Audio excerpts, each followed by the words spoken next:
श्री कृष्ण भगवान के चरणों में शीश झुकाओ, श्रद्धा भाव से पूजो हरि, मनवांछित फल पाओ। कार्तिक महात्म्य में 3रा अध्याय। सत्यभामा ने कहा कि हे प्रभु, आप तो सभी काल में व्यापक हैं और सभी काल आपके आगे एक समान है। फिर यह कार्तिक मास ही सभी मासों में श्रेष्ठ क्यों है?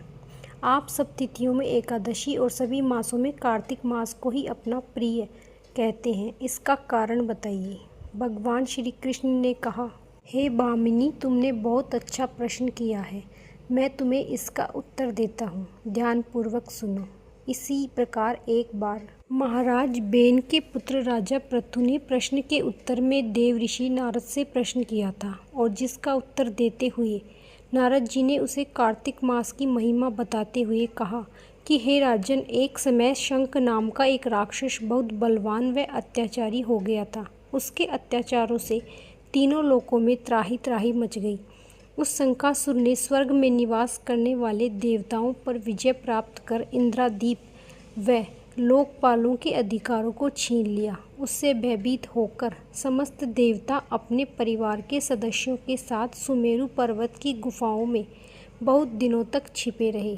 तत्पश्चात वे निश्चिंत होकर सुमेरु पर्वत की गुफाओं में ही रहने लगे। उधर जब शंखासुर को इस बात का पता चला कि देवता आनंद पूर्वक सुमेरु पर्वत की गुफाओं में निवास कर रहे हैं, तो उसने सोचा कि ऐसी कोई दिव्य शक्ति अवश्य है जिसके प्रभाव से अधिकारहीन यह देवता अभी भी बलवान है। सोचते सोचते वह इस निर्णय पर पहुंचा कि वेद मंत्रों के बल के कारण ही देवता बलवान हो रहे हैं।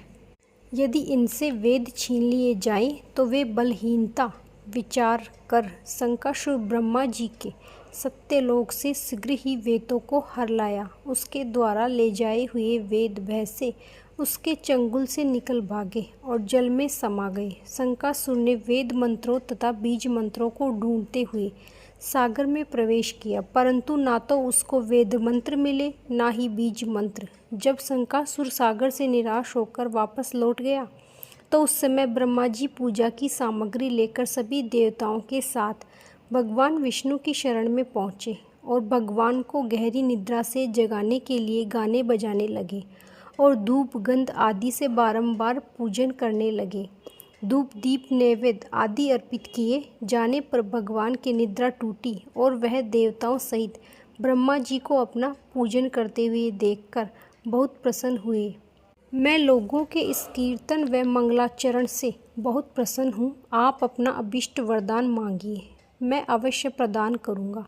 जो मनुष्य आश्विन शुक्ल की एकादशी से देवोत्थान एकादशी तक ब्रह्म मुहूर्त में उठकर मेरी पूजा करेंगे, उन्हें तुम्हारी ही भांति मेरे प्रसन्न होने के कारण सुख की प्राप्ति होगी। आप लोग जो अर्ध आचमन और जल आदि सामग्री मेरे लिए लाए हैं, वे अनंत गुणों वाली होकर आपका कल्याण करेंगी। शंखासुर द्वारा हरे गए संपूर्ण वेद जल में स्थित हैं। मैं सागर पुत्र शंखासुर का वध करके उन वेदों को अभी ला देता हूँ। आज से मंत्र बीज और वेदों सहित मैं प्रतिवर्ष कार्तिक मास में जल में विश्राम किया करूँगा।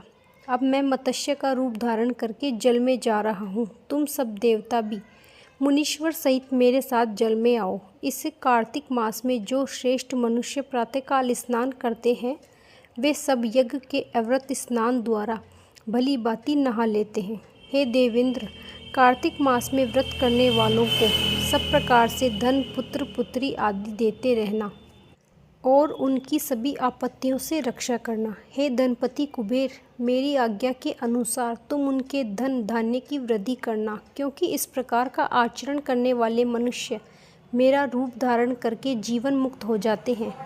जो मनुष्य जन्म से लेकर मृत्यु पर्यंत तक विधि पूर्वक इस उत्तम व्रत को करता है, वह आप लोगों को भी पूजनीय है। कार्तिक शुक्ल पक्ष की एकादशी तिथि को तुम लोगों ने मुझे जगाया है, इसलिए यह तिथि मेरे लिए अत्यंत प्रीतिदायिनी और माननीय है। हे देवताओं, यह दोनों व्रत नियम पूर्वक करने से मनुष्य मेरा सानिध्य प्राप्त कर लेते हैं। इन व्रतों को करने से जो फल मिलता है, वह अन्य किसी व्रत से नहीं मिलता।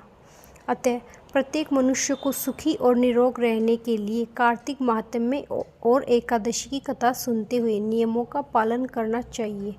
ओम नमो भगवते वासुदेवाय। तीसरा अध्याय समाप्त।